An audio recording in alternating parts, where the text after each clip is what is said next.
I still repeat again. In Uganda, the next president is the son of the president, but they will not allow him to rule. In Uganda, just mark my word, he's the next president. They will frustrate him, they will do everything. Bobi Wine will go out. Alright, butwogerera ssaawa zino eno obunkenke obw'amaanyi bweyongedde wali mu State House. Omu ku bapastors abapredictinga nti no omukulu omanyikiddwa nga Right Honorable Speaker Anita Amonge agenda kukwatibwa finally naye apredictinze ku bya General Muhoozi Kainerugaba. Agambye nti General Muhoozi Kainerugaba agenda kubeera the 10th president of Uganda but tagenda kufuga. Kiki kyabadde ategeeza? Tumale tweyongereyo n'ebirala bitwale kiri mu maaso awo ebya Anita Amonge. Okutwaliza wamu pastor ono azayogeranga ebintu oba ngambe nti azze agabanga prophecy ng'ayogera ebintu ate ne bimala ne bikola ki ne bituukawo. Obwasooka yasooka ate na mu Nigeria sina mu Uganda. Obwasooka yasooka n'alagula nti Anita Amongo olutambire oba firimu ye eweddeko agenda kubanga akwatibwa. Kyadaki olunaku olwaleero ate avuddeyo n'akola obulaguzi obulala. Agambye mbu General Muhoozi Kainerugaba agenda kubeera president wa Uganda wabula tagenda kubanga akola ki afuga. Kyentegeeza nze mu ntegeera yange ndowoozezaamu nti kyategeeza nti General MK ayinza okulayira nga president wa Uganda wabula ayinza obutayagalwa bannayuganda ne bamugyawo oba n'abeerawo nga kifaananyi nti he's a president. Awo nyini video jimpereka like so okubeera ng'etambula ku speed eya waggulu nnyo bwemunankyukakyuka lyeyo gatandika kubeera ng'osubscribinga nawe subscribinga wegate ku mukutu gwaffe guno. Do you think what the pastor said has made sense to you oba just the pastor ali mu bibye ageza kubeera nga noonya following? Okusinziira ku ba believers those who believe in Christ nti pastor wabeera n'amafuta oba amaanyi n'ayogera ekintu olwaleero wekihappeninga nekituukawo definitely eventually tukkiriza nti ayina amafuta he is a prophet. Yayogera ku Anita Amongo oba yasobola okwogera ku Anita Amongo nti ajja kukwatibwa. Katulabe osanga n'omukulu Muhoozi Kainerugaba ayinza okubeera president wa Uganda. Kino kituteekawo ngaffe abannayuganda. Ekituufu kiri nti Muhoozi Kainerugaba waba agenda kuba president wa Uganda then bingi ebigenda okukola ki ebigenda okuhappeninga oba ebigenda okutuukawo ku ggwanga Uganda ng'ensi. Kati njagala soka olineko mani njagala otubuulire otusigire ekifaananyi let's just assume that His Excellency let's assume that General Muhoozi afuuse president wa Uganda ssaawa zino eno. How do you see his ruling in the first 1 year? Soka tusigiremu ekifaananyi biki byayinza okukola biki biyinza omulema what are the implications oba impact zayinza oteeka ku ggwanga Uganda oba ku development ya Uganda? Kati okutwaliza wamu tumulabyeko nga CDF tulabyeko byasobola okukola. Powers zakozesa ziri past the CDF actually kuba omuntu watukugamba nti he is only summoned by the president of the country who appointed him as the CDF. Kiba kikulagira ddala nti ye ng'omuntu alinamuko ne ku mputu oba ngiyita emputu oba planned kid kale yatutwalirawo. Kati tolina omanya waba aze nga president opposition eyinza obutakola obutabeerawo kuba yenga y'omuntu tayagala kibayitirako ddala opposition abagenda kubeera. Kukyogedde ekyo nalabyeko yagambye nti no ali mu final process okubeera nga ajjako omukulu wa leader of opposition George Ssenyonyi. Do you think he has that powers as the CDF? Just CDF because CDF abeera wansi wa Minister of Defence National Minister of Defence ng'ayogera kintu kyonna ekifaanaganyako we batyo ate ye CDF who is below that ali kwogera. Ekituufu kyo kiri nti Minister of Defence asingira ddala CDF amayinja ne member obangamba ne Speaker of Parliament asinga CDF naye ebintu mu Uganda jjukira nti omukulembeze waffe abateekako vice wataba vice basako speaker speaker yabaddako then speaker wabanga agize prime minister abana. Kati kyolina omanya CDF w'eggwanga Uganda kati kusinziira ku mbeera eriwo alinga ye vice banjogere nti alinga yaddirira alinga ono JD Vance wa America kuba kati nalabako ko walo yagamba anti ne Minister of Defense walaba CDF ate yamukubira salute eso cha CDF okubirani okubira Minister of Defense ne Uganda okubira ne stars or like the highest rank major no ban stars maker chimanyo yobera general na yo ban stars maker. I think you have to be a 5-star general. Chungamba General Muhoozi na uli 5-star na uli akombo akyali ku 4-star sinabamanyo bayatuka ku 5-star nenga nasemba yotegeera nga ali ku 4-star ba 5-star bameka bamanyi mu Uganda mulimu ba General Katumba Wamala 5-star general 5-star general walo General Otto simanyo baba bamumanyi General Otto General Otto 5-star general 5-star mayinja atano Bogambi ate president yo yakuta Museveni okatera of course aina kubanga 5-star ate Salim Saleh naye ayinza okuba 5-star gwe kakasa omulala ayinza okubeera ono ne yakawumula Minister of Internal Affairs Otafile naye tumanyi 5-star general kyovula bati bamulumba nyumbu omulumba eri kati no nawuli akombo Otafile wayogera ekiba kibe ate kiba wagamba kati lero wano wange waba wawe ako kapya awo nyini hatongera obajukiza ha video kujiwa like ezole kubeera ngetambula ku speed ya waggulu nnyo ate gwe munankyukakyuka leeyo hanyongera okujukiza subscribing this is your stop over oyina okubeera ngaokola ki oyimirira okubeera ngaofuna information nali uncensored information nga precise nga kutuukako ate nga tetwongedde muki sudi musike mulirize omunankyukakyuka ono alina byayisaawo tumale tweyongereyo nebya Anita Amonge ku nsonga z'Abannayuganda. Abannayuganda beddala bo bamunyiigidde ne bagamba kino waba agenda kufa afe. Olunaku lwe munaalabanga Ssenyonyi akwatiddwa mujja kutegeera nze nabadde mu operation kubanga ye tugenda mukwata essaawa yonna obusajja bwe ngenda butwalira mu kaveera Lukwago nze ngenda okweddiza mukazi wo Ssemujjunganda mukazi wo ngenda muwa musoke driver wange mwadde mwekabyaki be baana basoose okufa nze jene nobumpa byolukusa nongamba nti obusajja bwe bunkolereko sidda mu bingi ndeeta enyondo buli muli mukoona wansi ne butambula naye nga bulema omupe planning okuta President Museveni mizimu ku manyoko bwe mwaka bwe muno olugalo mu nnyuma tuli bakambwe muna. Alright, General Yoweri Kaguta Museveni mwamulabye ekalangala mwagale mukyawe mukkirize mugaane njagala omuyigeko ekintu kimu amanyi value ya kikyayina mu ngalo ne value ya buli bukulembeze kabere bwa LC1.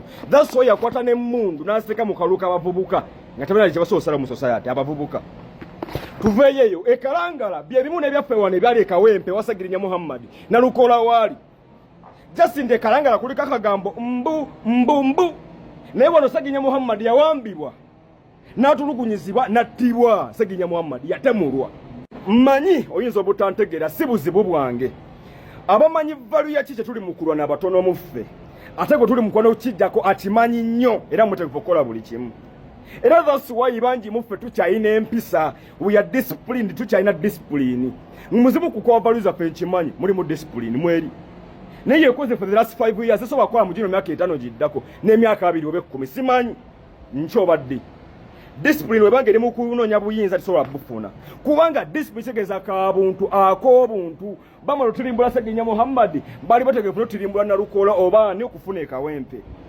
just MP bali bategefu okote mundu mu baana bakasema mbu bavubuka LC1 tebayina kabuntu tebana discipline. If we ever drop that core value tugaba tusemberedde bagenda fe batasedesero gande bane tusitoking emmere yaffe tugalewo okumalanga week oba mwezi ate nga nyimira wamu nabo mbawagira kubanga sekimu kuyiza oteka abantu n'abatabiri mu mayinti kadi bino bya ddala naye akagambo discipline bakadde baffe balinaako obuntu discipline ne babaletanga bapakasi ku ibanja byaffe na kati bakyaliko bakadde ffe bajjajjaffe kwe babateeka babiremera bavamu akomuntu abandi badde bebaza tebane webale kunsenza babiremera ne bongana kusenza family namba tebalina kabuntu bamanyi kye bali mukono okusigaza n'okufuna mmwe kamba gambi.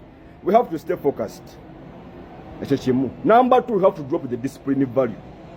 Bagena kunja samira mbalinze. All right, bitegere bigane gwamanyi. I'm responsible for what I say. Kase gwa bitegedde gamanti honorable Asada man.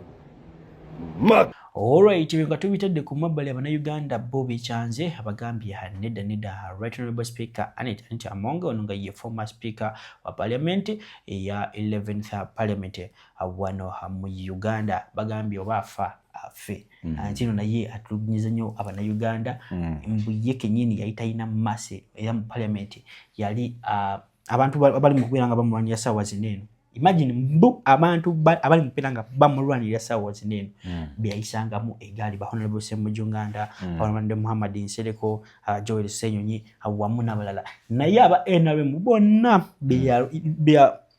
beyalwananga nabo bonna teri mu kubeera nga mulwanira ssaawa zineeno. What picture does that portray to the current government of Uganda? Batera okugamba nti ebyembi bisekerwa abaana ba enkyukakyuka balaze essanyu ery'omwangu kwa nti omukulu ajja Anita Among embeera ye si nnungi ekyo kituufu basanyufu no bali waggulu basanyufu naye nga nsonga ki ensonga nno ereetedde Abannayuganda okuba nga banyigira Anita Among n'okutuuka okuba nga basanyufu olw'embeera gy'ayitamu essaawa eno eviira ddala ka lirwe yali mu palamenti omwali Muhammad Segirinyo mugenzi kati kama muomuze mirembe n'omukulu Alan Sewanya omusango ogwo omukulu kigambibwa mbu Anita Among yalina amaanyi agagezaako at least okuyambako abantu bano ngeri gyeki nti bali ba member of the parliament and she is the speaker of the house yalina okuba nga akola ki at least abayamba ne bafuna ki ne bafuna bbeeri wabula bagamba ba NUP nti y'omu kubasinga okussaako ekigeri abakulu abantu baleme okuba nga babaweera ddala n'abalanga boogera ku bya sovereignty bill nga bagamba she was at the pillar to the passing of that bill. Ekituufu kyo kiri nti manyina gyagitwala mu budde bwe obwa speaker ndowooza akoze more harm than good. Abalabi bagenda kwera batubulira mu comment section. What do you think about Right Honorable Speaker Anita Among? Do you think she is the worst or the best speaker to ever happen to Uganda?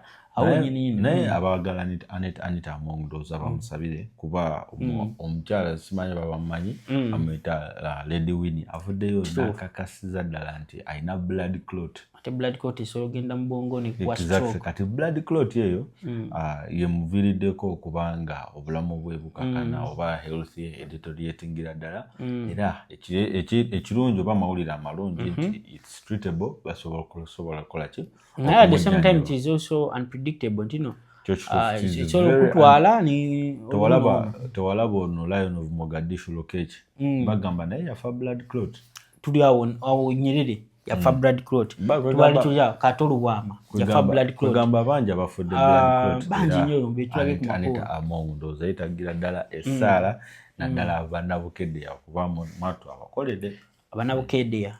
Do you understand Luganda or translate it in English?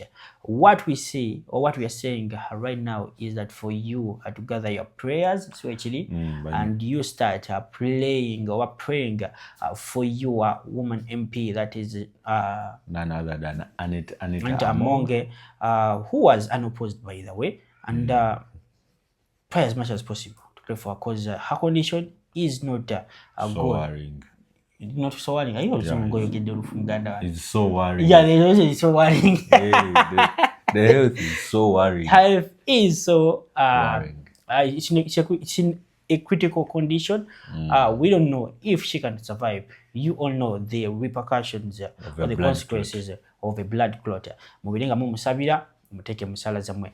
Video yino nga Lady Winnie abanyonyola lwaki ye asidinga n'Abannayuganda mbu ono mukyala yali mu binyo. Right Honorable Speaker Anita Among. So many things make people today celebrate Anita's condition. Why? Because of the way she made them feel. While she was Speaker of Parliament, a member of Parliament, Honorable Segirinya, Muhammad Segirinya, was in prison and ended up dying in prison without Anita Among raising a single comment in Parliament and demanding for his release. That is just one of the worst cases right beneath her nose that you cannot begin to imagine or feel sadness for Anita Among, many people are rightfully going to celebrate Anita Among's demise or condition, because while she had the power, she made sure, Anita Among made sure that her husband, Magogo, has no opponent. Her husband, who has no business going to parliament, no business. First of all, he's one of the executives of FIFA and all those, whatever, the football team of Uganda. You know, they have all kinds of money. Somebody else can hold that position and serve the country rightfully and serve people. But no, it all has to be in her family. Anita Among made sure that nobody opposes her. Nobody. The lady who attempted to was abducted, mistreated, told to act a certain way. She ended up not even agreeing to run anymore because Anita Among is too large to exist or coexist with opposition. Anita Among is caught saying things like, don't give the Baganda numbers, something like that. I mean, who are you? Who are you? While Anita is in tenure, okay, while she was speaker, for many, many years, she made sure to stifle the opposition. Joel Senyonyi has been a great, Honorable Joel Senyonyi has been a great, I think he is one person who has stood up to Anita Among several times on the floor of parliament. But everybody else, shut up. You can't say this. Retract what you said and all this and that and the other. You know, it is hard. Anita she thought she was one of them. But let me tell you what NRM is. All these NRM people parading in Uganda, they're either for NRM or in NRM. And we're seeing the difference now with Anita Among because we now know, or she now has woken up to the fact